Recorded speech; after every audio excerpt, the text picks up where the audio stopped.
Tuesday, April 23rd. I'm Barbara Peters. We're at the Poison Pen.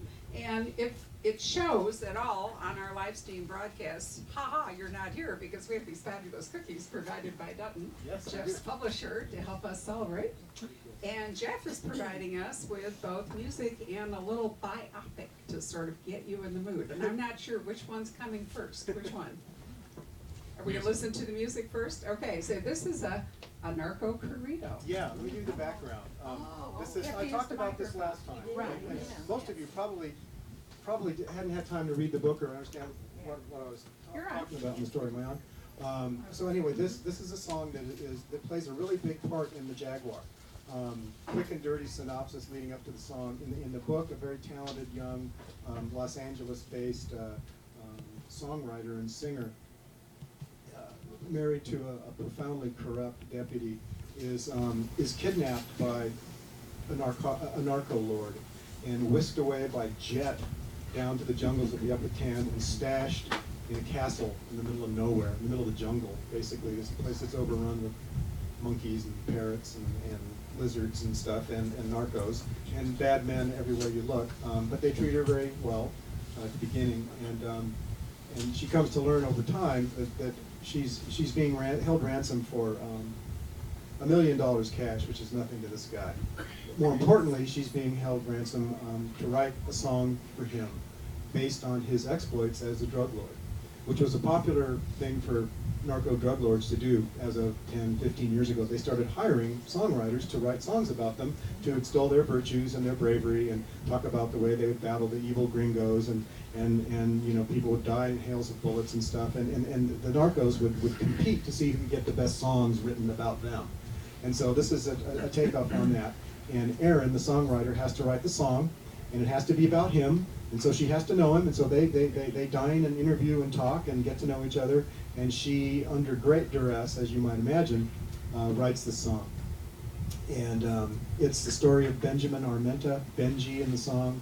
I should have copied the lyrics off and handed them to you, but the lyrics are in the book, so if you like the sound of it, you can check the lyrics in the book. But anyway, this is Erin's final song that she wrote for to save her life. And the song, on a personal note, was performed by my old brother-in-law, Tom Bagley, and his band, who are professional musicians in LA, and they did a hell of a job. So anyway, it's a 3-minute song about Benji. I hope you can understand some of the words. They go by quickly because the guy sounds kind of like he's a Mexican singing it, but it's in English. So good luck. See if you like it.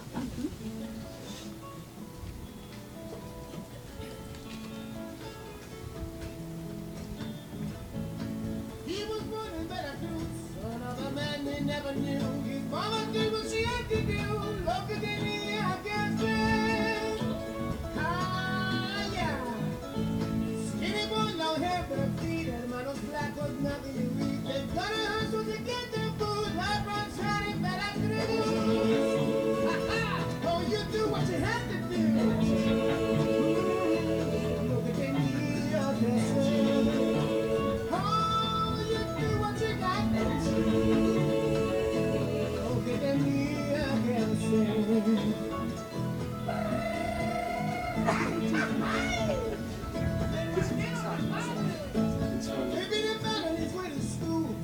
Truck and ran down those fools. Looked at me now and left them dead. So that blood was turning red. He did what nobody else could do.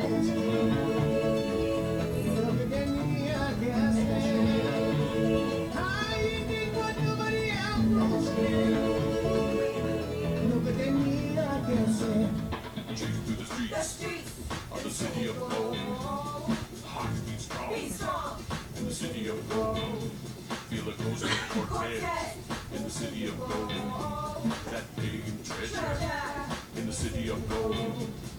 Better go quick, boy, you better run. Little Benji hiding from the things that he done. Get a reputation and the money will come where the blood runs hot in the jungle side.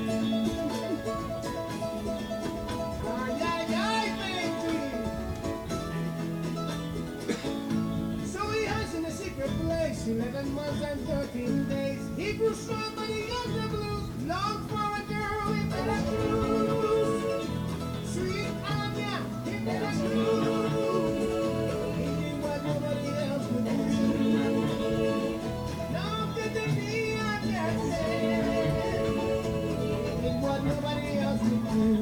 steal back quiet to the city of gold, where the blood runs hot on the jungle stone. Get a reputation in the city of gold, better than money in the city of gold. Hunger grew in his belly like fire. He used his sonority like a telephone wire. To the gods that he fed and he hoped to inspire. On the city of gold, they would build his empire. He did what nobody else could do. Longer than me, I can say. Ah, he did what nobody else could do. Longer than me, I can say.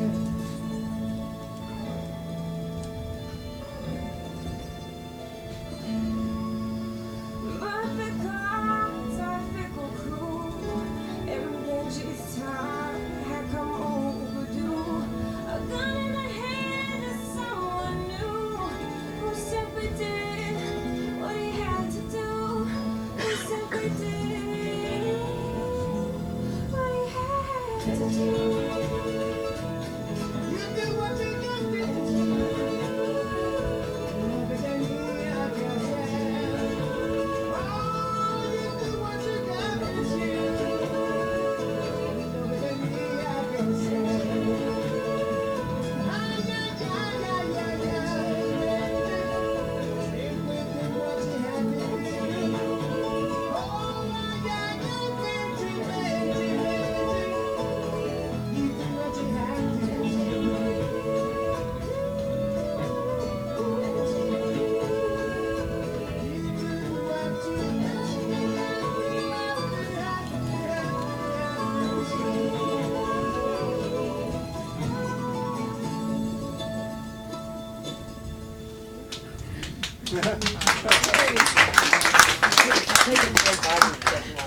Say what? Joe Biden doesn't like the words right. No, he wouldn't like that. So this is from the Jaguar, right? The fifth Yeah. Charlie Hood book. Yeah. And you can read it in the book if you Yeah. you have a copy. You can read the lyrics. But now, when you read the lyrics, you can hear it in your head, which is really exciting. And you know, this is I mean, it's a real tradition to write ballads about pirates and all Yes. kinds of things. So this is just a different version. A lot of English ballads and so forth were all written to celebrate outlaws. So no different. All right, now we have a biopic. Now this is going to be scary here. I'm supposed to narrate this. You guys are going to know more about me than you ever wanted to know. It's only going to take 5 minutes. All right, half an hour. Okay. You guys ready? Ready? Yeah. Ooh. Grandma May, Grandpa Elmer, Ohio, farmers. My mother's parents, corn farmers and cool people. Mom was an only child. Grew up in Kenton, Ohio. Tiny. Actually went to a one-room schoolhouse. Grandpa Elmer, great baseball fan. T. Jefferson Parker, age 8, baseball fan. Thought you'd like that. Elmer just lived for baseball. It was all Cleveland and Cincinnati when you're in Ohio. So Gee, if he we could was- only sign you to the Diamondbacks. Yeah, here we are. Here I am. 5 years later, high school. Me on the far right, brother Matt, dad, mom, sister Marianne in suburban Tustin, our little tract home. We did our formative years in. My dad's beloved camper in the back. First book signing ever. 1985. Yeah, 1985, South Coast Plaza, California. Costa Mesa, California. For 12 to 4? Seriously? A 4-hour book signing? Imagine that. That's awesome. I don't think anybody even can. That's me and my mom at her home up in the Sierra foothills. Later on, several years later, I can't play guitar. I just like holding it. No musical talent. Mom can play piano though. And there's Mom, look at that. my first publicist, removing Laguna Heat from number 14, and she was moving them up line to like number 2. I caught her doing that. She was shameless promoter of T. Jeffy. Joseph Wambaugh. Oh, that's right. And me.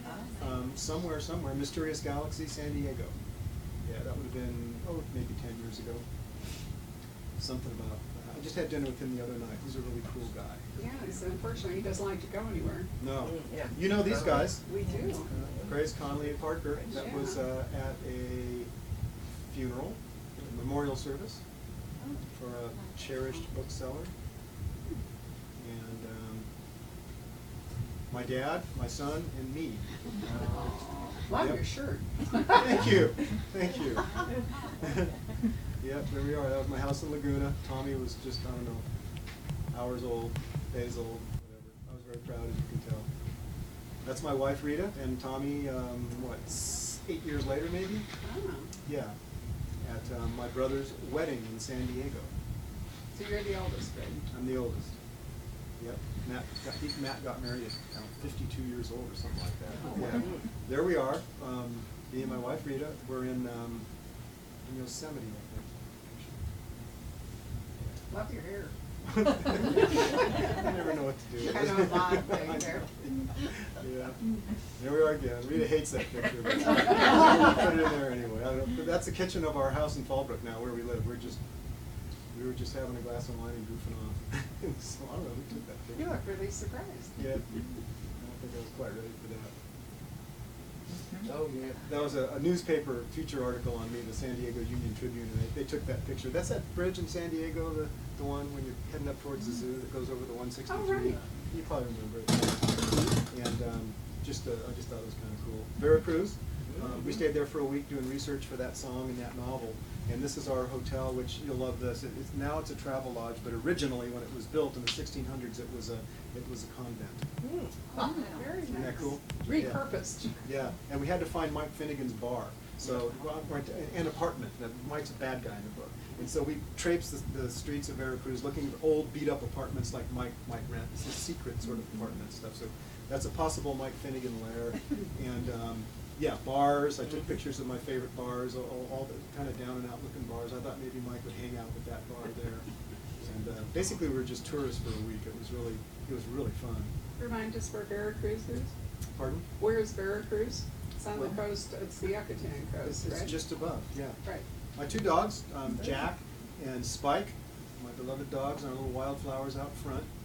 I'm a lab man, and old Jack passed away on election day. Oh. Yeah. Me and one of my favorite fish, it's a 18-inch brown trout, and that's the East Walker River in Northern California. I like to fish.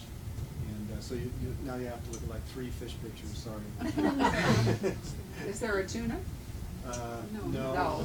There's a rooster fish that's spectacular though. Okay. That's a bonefish, the ghost of the flats. Really hard to see, hard to catch, very finicky, and when they finally take your fly, they just bolt like lightning. They're hard to catch. Fun fish. That's Venezuela. Oh, my. Yeah, that's a rooster fish, the prize rooster fish of Mexico, and that's a little island down off of La Paz called Cerralbo, and that's my guide, Valente. I fished with him for, I don't know, 6 or 8 straight years now. We go down there, and that's his boat, and that's my show.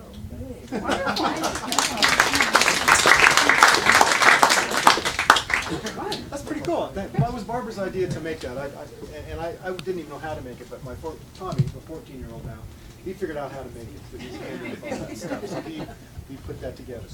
Yeah. Oh, you don't think we need Of course, he mics? insisted that I Okay. pay him. So he's learning business and high Do you want tech to at the hand me same that one time. and I'll turn it off, because Will says he thinks we are, okay. Is that loud enough? You guys can hear? Yeah. Okay, let me know. If not, we'll just. You can't hear? No. All right, then we'll turn it back on. It's no problem. Whoop. Come on, come back on. We still don't know. All right, try that. We still don't How's know that? what T stands for. Is that coming through? Yeah, that's it. Okay, good. All right, I have a question from the audience. Yes. What does T stand for? Well, Oh, you guys know that. I've been here so many times. Oh, Thomas. Jefferson. Oh, you guys. Well, no, but it I makes can't get out F's. It's a decorative initial put there by mom and dad. It's my legal name. It doesn't stand for anything. T. Jefferson Parker. T without a name. I love it. Yeah, thank you. It gives a sort of, so I call him T-Jeff, just to sort of keep it going. Did you have a question? yes, I do. Since I saw the picture with Michael Connolly and Robert Mhm. Craig, they both have cats as their characters' buddies. Hmm. He doesn't like cats, I guess. He does. Would you ever have a character that had a cat? Yeah, I love Dog? cats. I like cats. I grew up with cats and dogs, so I'm both. Where I live now, though, you can't really have cats so much unless you just want to, unless they have to live inside Yeah, all the time. Closure, yeah. Because the coyotes are just thick. Nobody in our neighborhood has We cats have a unless they problem keep with them that locked here up. too. Yeah. A lot of the, even in fact, small dogs, you have to be Yeah. fairly Well, you know, careful. if you check in, the English people can't have cats loose, so they have plans for enclosures Hmm. that they put up by their houses. I have a 24 by 24 Bengal tiger, now a little cat. Uh-huh. We have some friends who constructed an astonishing cat playground or something in Albuquerque, New Mexico, that you could seriously get lost in. I mean, it's just awesome, but, yeah, but you have to have a lot of kids, I think, to make that worthwhile. Well, not only is this your 20th novel, starting with Laguna Heat and working our way all the way up here tonight to The Famous and the Dead, this is the 6th Charlie Hood book, and the final Charlie Hood book. So I'd like to say before it starts that I read it with some trepidation, wondering, A, would you tie it all together? And B, if you were really going to be able to leave these characters when you were done. It's hard. It's hard to leave them, I'll tell you. The, you know, I didn't know how many books this series would go. Me and my publisher had a loose agreement that it would be a series, but we didn't know if it would go 3 or 6 or 15 or whatever. And I realized after the Jaguar that I wanted to bring the series to a close, and I wanted to get on with the next thing. But the challenge in that is, I've learned now as a series guy, is that after 5 books, you have a tremendous amount of material out there, and especially in the 5 books that I've written, there's a lot of unanswered questions, and that's why you had trepidation probably, because there were so many balls in the air, literally. And I knew when I sat down to write it that it was going to be the last book in the series, and I knew I had a list. I actually wrote it out, a list of things that I needed to account for, and I came to consider that my mortgage. I owed a mortgage to you guys for the 5 books because I had so many things left unsaid and unexplained. And so I knew that this book would be a tough one to write, and it was, and it ran quite a bit longer than the other ones. It's 60, 70 more manuscript pages than the first 5 books ran. And as I was writing it, I didn't really know how it was going to end, but I did know that as soon as I got to a part where I thought I was just about done, I realized I had many more things to do. So the book sort of didn't want to be ended. It wouldn't let me end it, you know? And so finally, I got that last obligation ticked off the list, and I think that all questions are satisfactorily solved, and I hope that you like the way that they're solved. But I didn't leave anything, I don't think, big or dangling out there to trip on. So it's a wild ride. It's a crazy ride, and I think that it's possibly the most entertaining book of the series. So I think I go out. Charlie goes out with a real bang here, and I hope you like it. Well, when we talked in Tucson, Jeff and I were on a panel together in Tucson, and when this sort of came up, one of the points you made was that you could walk away from it if you, in fact, wrapped it up. Yeah. You know, if you didn't leave stuff dangling, then, and you didn't really want to take them with you. You wanted this to be the end of their story. Yeah, I did. I thought it was a good time. I think it was a good time to end the whole arc of the story and the characters. And I think when you're done reading the book, you'll probably agree.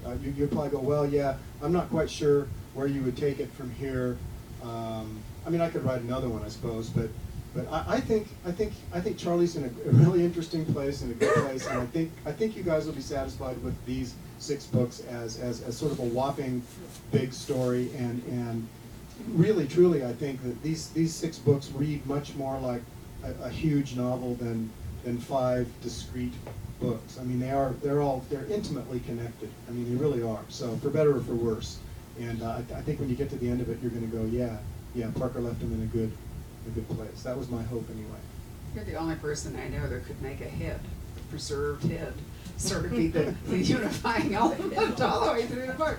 Juan Murrieta's head, you know, there it is, started out, and then it just has trailed us through, and it didn't actually even turn into a football like the Aztecs, you know, used to take human skulls and score with them. But even the head gets an appropriate. it does. I was just going to The head is dealt say, with even the head appropriately. has its own The head figure. gets its day. Yeah. Which is wonderful. But you've had a lot of fun exploring not just people, but the devil. You really have, you know, a palpable evil in this book, and the devil. Yes. Did you expect to go that direction when you started? No, I didn't see the devil coming for the first 2 books, and then I did see the devil coming, and I thought, yeah, I'm gonna put the devil in here. The purpose of the series, in some ways, was me trying to put a face on certain dramatic events that have happened in the past 6 or 8 years. Especially the more I got into Mexico and the cartels and stuff, I was reading all these articles about things happening in Mexico and along the border that were dreadful, and yet for some reason when I'd read about it, it wouldn't hit me like I thought it should. So because it's just a newspaper article, you read the facts kind of thing, you know. And then I thought, well, I'm gonna try to get some drama out of that. And I'm gonna try to put a face on the men and the women, the victims, the good guys, the bad guys, the law enforcement, the smugglers, all of them. I'm gonna try to dramatize them and bring them to life and make them players in this story, you know, in this vivid story. And I thought, I'm also going to put a face on evil. I want evil to have a face, and so I gave him a face and a body, and he strides, he sneaks his way into the 3rd book, and he elbows his way into the 4th book, and he almost takes over the 5th book, and the 6th book is clearly a contest between Charlie and Mike, good and evil, who's going to win and how. Right. And I did send out, although you probably haven't had a chance to read it yet, but some of you may have read Dana Stavino's review, because she stole my copy. She came in, saw it in the mail, came in and swiped it from me and said, pounce, you know, I'm going to read this.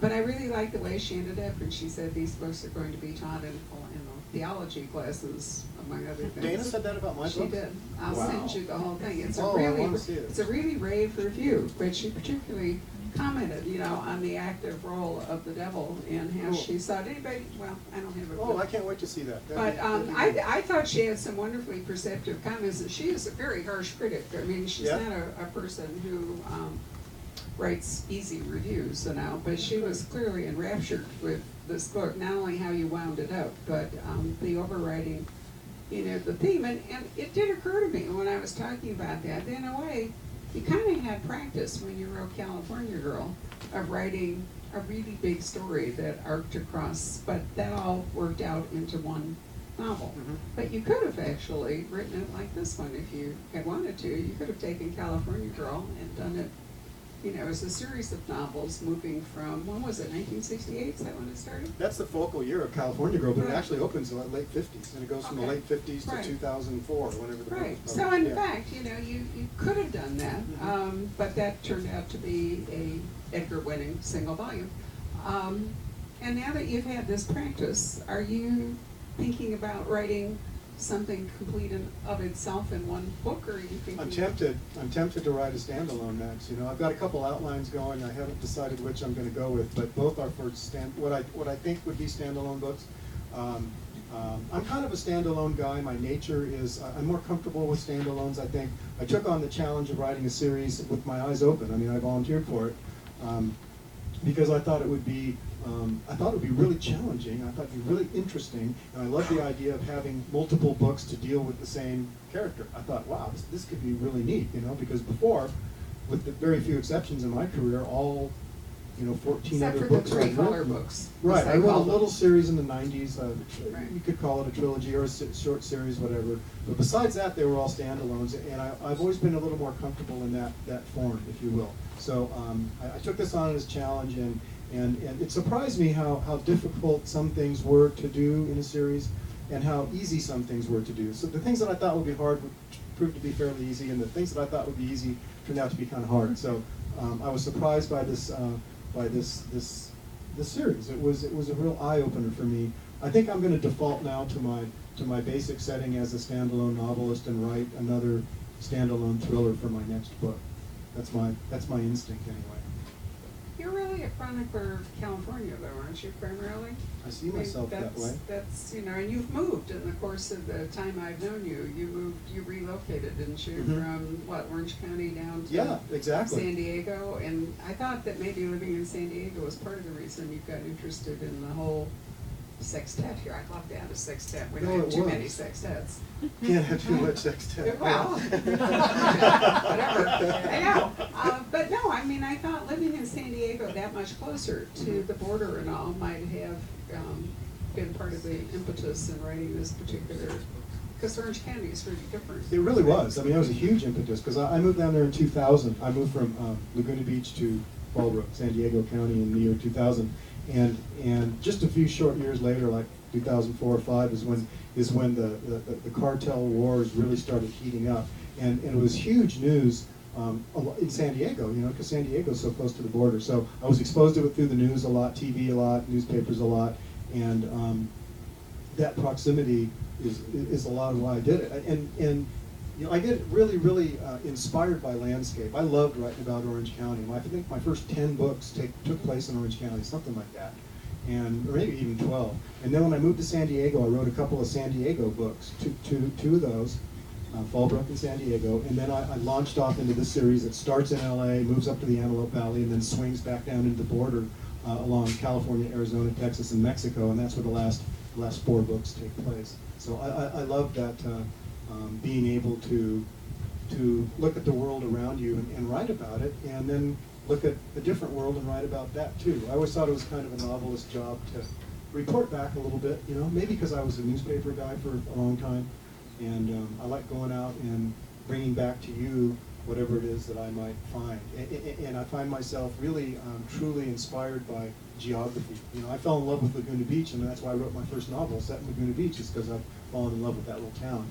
You know, ditto, you know, Los Angeles and San Diego, and now portions of Mexico. I get inspiration from that.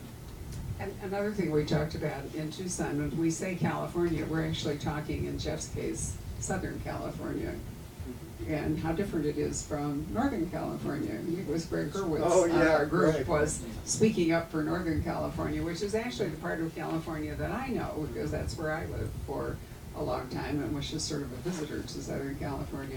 And even Southern California, Hollywood's a different world, dramatically different world from other parts of Southern California. So do you see yourself pretty much, you know, below that line, you know, Yeah. how it comes down there? Yeah. Yeah, I spent a lot, not a lot, I spent a considerable amount of time, fair amount of time in the north. My dad and mom settled up there. That picture of mom with me in the guitar, that was the Sierra foothills up in Gold Country, Oh, okay. Mark Twain country. Which is wonderful. Yeah, yeah. Talking up above Yosemite over towards the Sierra Nevadas? Yeah, Gorgeous country. yeah, Grass Valley, Nevada City, Right. Auburn, that kind of stuff. Yeah, yeah, that was mom's. And then, of course, there's the whole Redwoods thing and the Coast Highway, you Yeah. know, and There's just no end to what you can write about in California, or the United States for that matter. I mean, I could, if I moved to Scottsdale, I'd have to write a novel about Scottsdale. How could you not? You know, I mean, there's just so many interesting things, and that's one of the cool things about being a writer, is that you do, if you're lucky, you get to look around yourself a little bit and find things that you're interested in, towns you like, cities you like, people you like, and you get to write about them. It's a good gig. it is a good gig. If we think of the 20th century, a lot of people call it the California century, because so much of what was seminal in the 20th century went on there. But now, the 21st century, California, things aren't quite so good as they were in the 20th century. A lot of problems and all.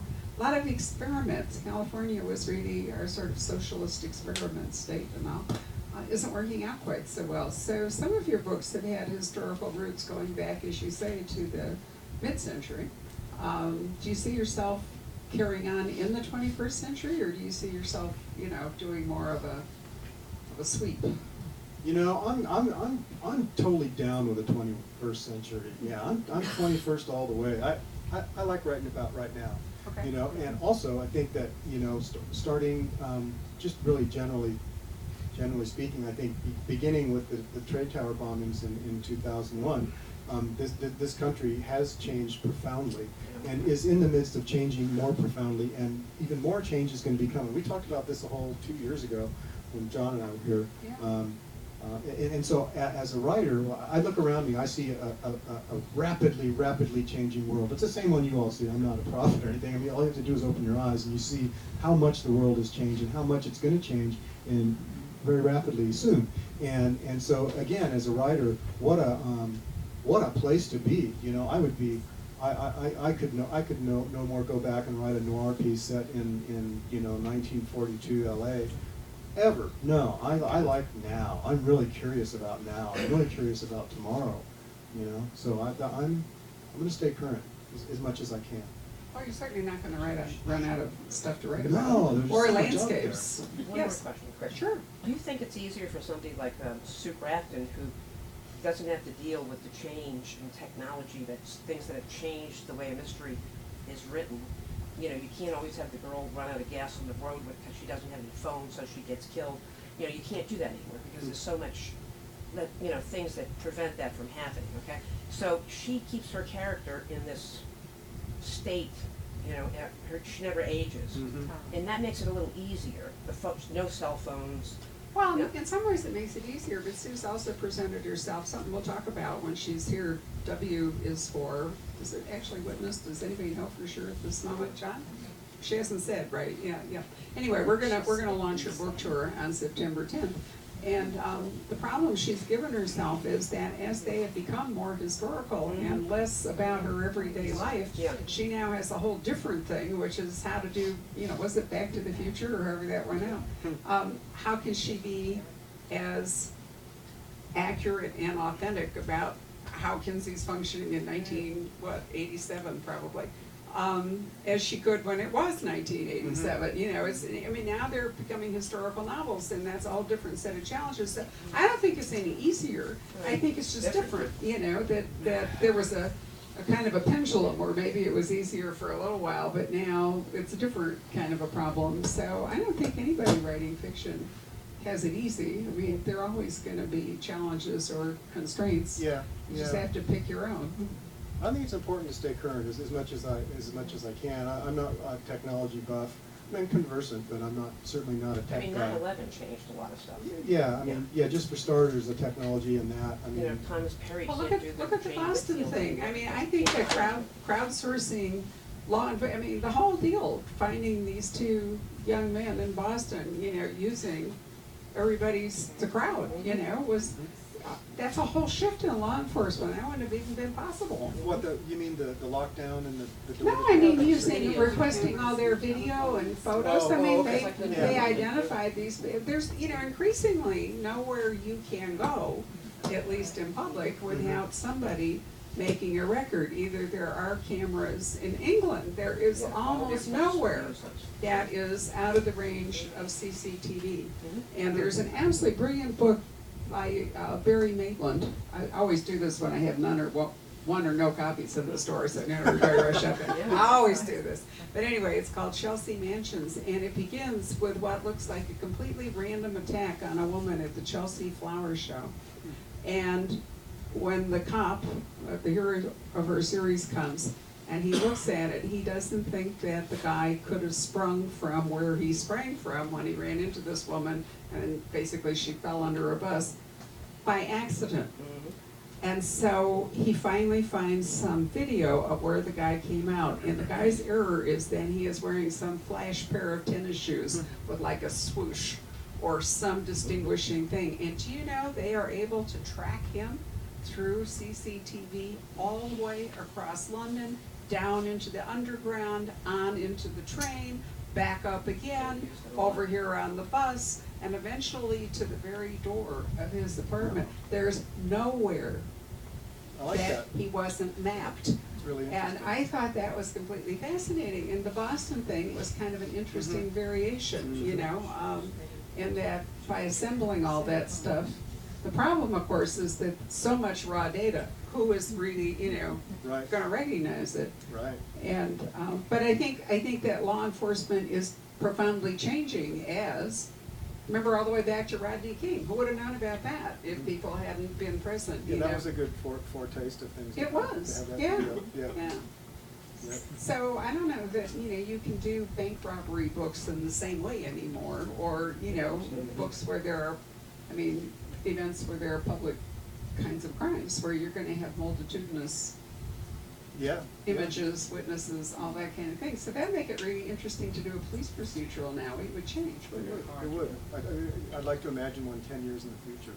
You know, I'd like to see the first drones they lay on us. Yeah. Well, you like doing different kinds of heroes. I mean, Silent Joe, one of my personal 10 favorite all-time best books, is so different than Charlie Hood. It's so different than, you know, your other characters, you don't have to have like a private eye or a law enforcement. You can mix it up, right? Yeah, and I don't really have a mood, and I don't have Mackenzie who ties all the books together. So one of the things that I always try to do when I write is to make the times that we live, the time that the book is written, as vivid and as reliable as I can, so that, you know, hopefully Laguna Heat is a reasonably representative look at what Laguna Beach might have been like in 1985, all those years ago. And in the same way that I hope that this book is a reasonably representative version of the 2013 that we live in here in the West, and, you know, not far from the border and stuff. But again, reporter's instincts coming out. I think you want to kind of get it right enough so that you don't look foolish 10 years in the future anyway. You had any kind of movie interest or whatever in Charlie in the series? Yeah, Lionsgate bought Charlie way back when the first book, L.A. Outlaws, and they wanted to make a TV series out of it, so they for ABC, and they hired a really good screenwriter, and he wrote the pilot for L.A. Outlaws, and ABC didn't like it. They didn't like it. So Lionsgate, it's in turnaround now. Lionsgate's got it, and they will probably shop it to other networks, and I hope they do, because Charlie doesn't belong on ABC. Charlie belongs on, I mean, he's strictly cable. In a good way. I mean, it could easily be as good as a Justified or a Breaking Bad or something. I mean, this is adult entertainment. It's not family fare, really. No, So, especially anyway. if they keep the head. Interesting to see what they do with it all the way around. Yeah, again. Yeah, you mentioned Silent Joe. I've brought this up before. I would love to see Silent Joe revisited. Silent Joe again. Yeah, I thought about Where that is a he little bit. today in 2013? Yeah, no kidding. No kidding. I don't know, I might do that. I might do that someday. Oh, he said, that's such an amazing book, and you've never missed a beat in it all the way through. I know, that's why I'm afraid to write another one. I got lucky on that one. So You just gonna really rest set on my yourself, laurels. yeah, that's a very high bar, you know, to do that. I bought a book today. In fact, I thought about Jeff and Silent Joe because I bought a book for our Modern First Club called Rosie's Project, and it's about a scientist who looks like Gregory Peck and has never had a second date. He's just socially awkward. Maybe we could say that he's, you know, perhaps afflicted with Asperger's or something. But anyway, he decides that it's not a crime novel at all, specifically for our book club that is not for crime fiction. But he decides that he's going to overcome this by creating a questionnaire in which he will interview candidates for dates, and he will be able to rule out those who are not suitable. And then, of course, inevitably in this particular book, along comes the woman who flunks every question, but he can't quite get away from her. But the reason it's so interesting, it's kind of like the curious incident of the dog in the nighttime, which had another narrator like that, or somebody, you know, a little different like Joe, is to tell a book that you can really relate to in the voice of a character that isn't like us, that has his own special set of challenges, maybe language, his perceptions are different and all. And it's really hard to do that for a whole book and never miss a beat. Yeah, it is. That's what was so amazing about Joe. Did you just fall into that, or did you consciously work it out? I kind of made it up as I went along. I had some real inspiration for that character, though. I mean, it was easy to decide to write. The scar was the beginning of him. The scarred face. His face is half ruined, really powerfully ruined. Needed surgery before he even fix it. So he's kind of half handsome and half ugly, and I thought that would just be really cool to have a character who literally can go through life scaring dogs and children, you know, with his face. And there was a case in Orange County, a infamous case in Orange County, where a hateful father set his little boy on fire in a Disneyland area motel room as vengeance upon the boy's mother, his ex-wife, David Rothenberg. And that, you know, David's face was Orange County news when I was, you know, a young man too, and that really moved me a lot, you know. So I kind of patterned I projected myself into David Rothenberg a little bit, and then Silent Joe, and how you might have to face the world with that face. And the voice is everything in a book like that. You know, it's a first-person tale, and if you can hit the marks, like you're saying, and not lapse back into Jeff Parker or something, but really kind of give yourself over to that character. It's a wonderful job of being a chameleon or a mime or whatever you might say. You know, I literally kind of let Joe tell the story. So that was I was inspired to do well with that, because I thought that what David Rothenberg had gone through was horrible. I never even met him or talked to him. I didn't base the character on him at all, just kind of what happened to him. What book was that in the sequence of your 20 books? I don't know. It was published in 2001, I believe. So, I mean, I can't imagine you could have done it as a first novel. It seems to me that you would have had, to pretty much mastered your craft before you could take on a job like that. Yeah, I'd wanted to do a first-person book earlier, and I did parts of books in first person, but I never just did the whole damn thing that way, and so it was a bit of a challenge. It was fun though. It was fun. He's a good character, and there's a lot going on in Orange County at that time that I could give Joe to do, and I love the idea of his adoptive father sort of making a kind of a henchman out of Joe. I mean, he loves Joe, and he's really good to Joe, and Joe has an upper middle class upbringing in Orange County because his father's a powerful politician. He's a supervisor on the board of supervisors, and yet his father kind of manipulates him into being a beard and a bag man, and not a bad guy really, but his dad's got some dirty stuff going on, and he's more than happy to include Joe, kind of groom Joe to fill those shoes, and he steers Joe purposefully towards a career in law enforcement so that he, Will, the supervisor, can have him in with the cops. So Joe's got challenges. I don't know where I would pick up that guy. I mean, he logically he would still be working for the sheriff's department. He'd be not working the jail anymore. At the end of Silent Joe, he's graduated from the jail duty to being a patrolman, which he's really stoked about. And that was what 13 years ago, and he was 24, something like that, 22. So I don't know what he'd be doing. But thanks for the compliment on that. Imagine the challenges you would confront getting out of the jail and dealing with the public in law enforcement.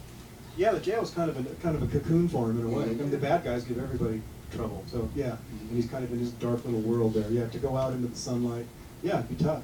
Yeah, I've thought about that a little bit. It seems like I'd want to move him away from being a cop, just because I'm not so sure I'd want to write another cop story. I'd put him doing something else. I don't know what. No royalties expected, but I always thought he'd become a lawyer. A lawyer. Write your own book. Yeah. Well, thanks for your consideration. I really like the way you portrayed the Portuguese community in your famous book about the tuna fishing.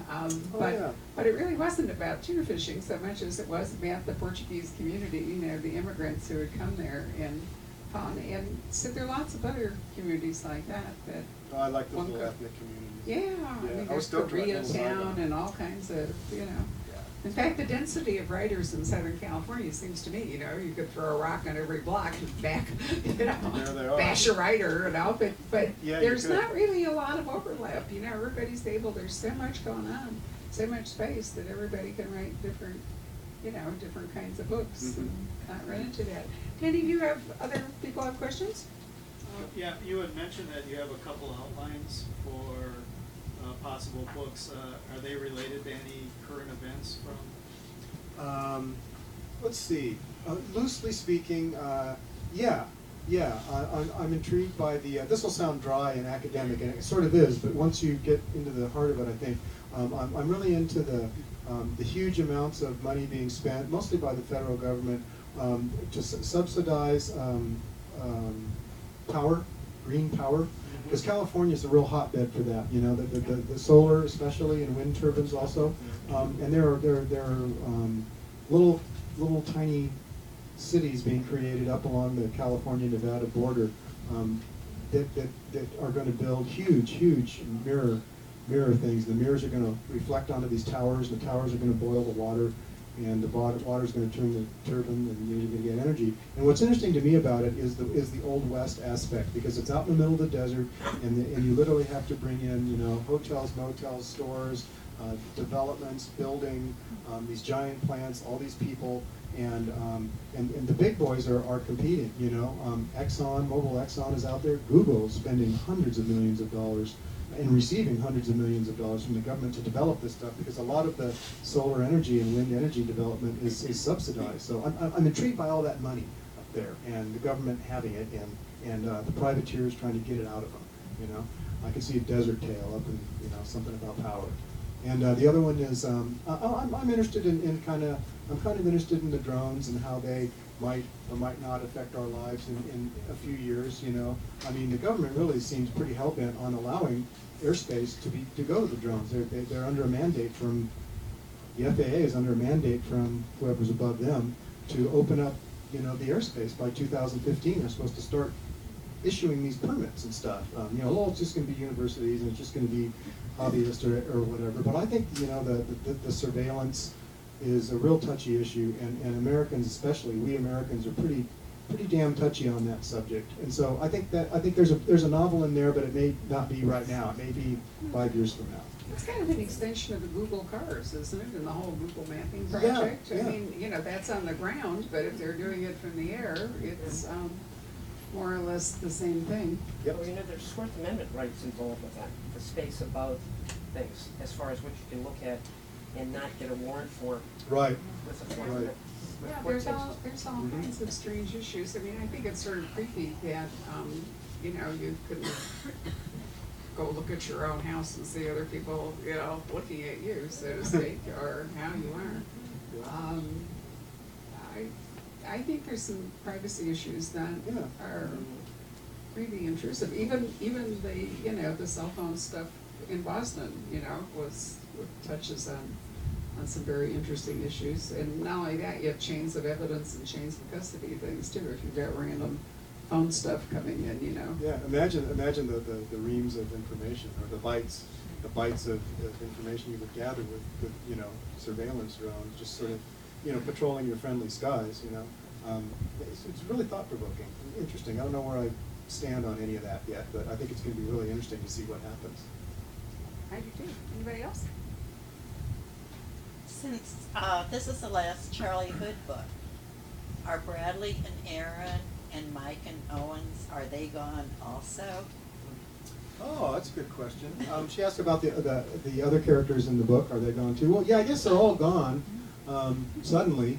But you'll like the way they're gone. You're gonna like where it ends up. I think it's got a good ending. And you know, I may resurrect these guys someday. I mean, I certainly can.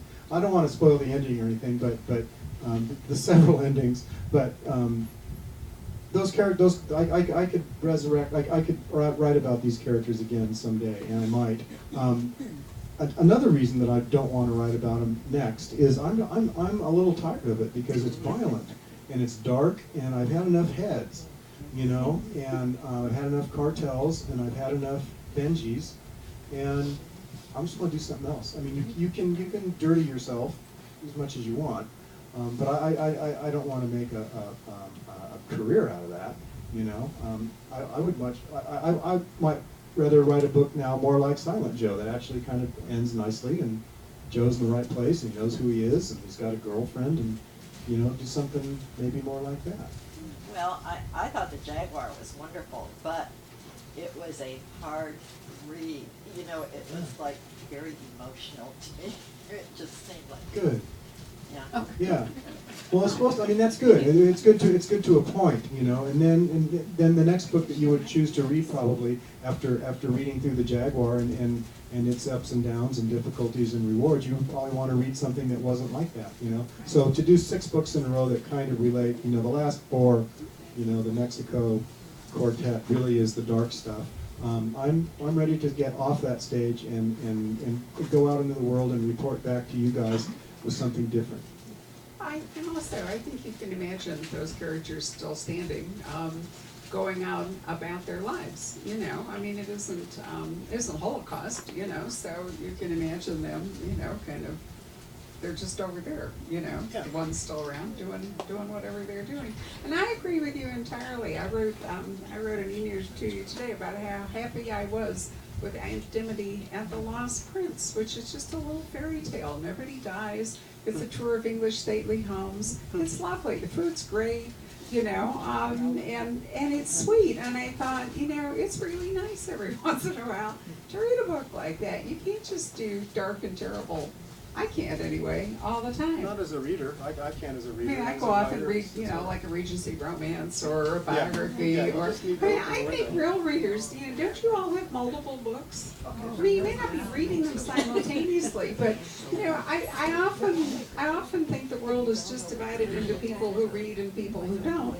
And people who read understand that there's a book for, you know, for different moments. You don't always feel like, you know, the Jaguar. You just, No, you or don't. when you're finished with it, maybe you'd really rather do something different. And why wouldn't writers be the same? Yeah, exactly, well said, Um, well said. And I think if you do have a really long-running series, even in there, lots of writers try very hard to mix it up and not the formula books, not the, you know, Jessica Fletcher sort of thing where it's pretty much, it's like a romance, you know, there's a sort of formula to it, you pretty much expect the same stuff to happen, but there are a lot of actually long-running series where each entry of the book is dramatically different and tied together. I mentioned Dana earlier, I think her case Shugex, they're not the same, they don't repeat. No, She no. does a whole lot of different things, you know, within it, and keeps herself interested, but she's put that aside too now for the moment, having finished 20. She's writing an historical novel about Marco Polo's granddaughter. Oh, is you that know? right? Yeah, she says, you know, enough. She needs a break, and it isn't like, you know, it isn't like she's not gonna go back. Well, you'll be comforted to know if you read it, she is going back to Kate. But she really needed to change, and, you know, a number of writers, some of whom I'm not allowed to mention until they mention it, but several of them who've been here this year, I have said, you know, it's time for a little break, and I'm gonna write something different, just to see, you know, Michael Connelly's, you know, writing this is a Mickey year, you know, last year was Harry, I mean, he mixes it up. Didn't Robert Crace just write a book about a dog? Or a dog handler? Yes. Yeah, Suspect. so, you know, I mean, I think it's really healthy for storytellers to tell different stories Yeah, from me time too. to time. Anybody else have a question? If not, we can move on to giving away books and having cookies. Ah, Hey, thanks can for you coming out shove these tonight, you in my guys, I direction? really appreciate it. Thank you very much. We're really happy that you came. Jeff has been here for every book, from the one where we had the serpent. Is that right, Barbara? Yep. Everyone since, that one, Everyone. everyone since. Yep, that Is that was the first one? That was when when you first came to Scottsdale, was with the snake book, as I call it. The snake book. And I remember, because I was teaching crime fiction at ASU, and Jeff agreed to come down and talk to my class, and some of the kids were so scared of the snake. It was really vibrant snake on the cover, so it was terrific. All right, we're going to give away 2 books tonight. Those of you who bought books have a number inside. Lee, what numbers are we doing? Okay, so I have 2 different books, one in honor of our missing friend, Our missing John buddy Lesquire, who has been here with Jeff, I think the last 2, maybe 3 books, but the rat decamped to a different publisher. Yes. So I couldn't put them together. John will be here on May 16th, and I can't now coordinate them as well. But we really had a good time, didn't we? Those were a lot of fun. Those are fun, yeah. Yeah, so this is Dismas Hardy, who hasn't been seen since 2009 as the lead character in a John Lesquire. Notice how I pronounce it, Lesquire, for those of you who don't know. And anyway, you can bring it back on May 16th or buy a book or whatever. So would you like to pick a number between 1 and 19? Me? You. 14. Oh, you just missed. You, okay. All right. You won't even be here, you rat, on May 16th. Oh, you're gonna stay? Yes, All I'm right.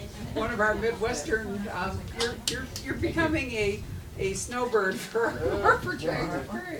Okay, the other book I'm giving away has a wonderful thing about landscape. It's a book set in Santa Fe called When the Devil, we'll tribute to you two, doesn't show. It's the 3rd book by the first winner of the Tony Hillerman Prize for Fiction. And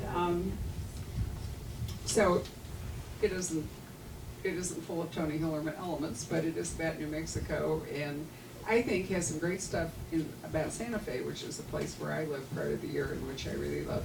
So I will pick a number, and I'm gonna pick number 4. 4. It's you. Okay. Great. There you are. So, everybody, while Jeff and I absolutely love getting together, and I would like to think he would come if there was nobody here but me, maybe not. It still works out better that you are all here. So, once again, as I always say to you, the most important people in the room, because without you, none of this would work. So, we very much appreciate your coming out tonight. And we hope you'll have some of the cookies supplied by Dutton. And I'm going to ask Jeff to go over here and sit at this little round table, and you can take pictures and talk to him and sign books and all that good stuff. Have a wonderful week. Good job, Barbara.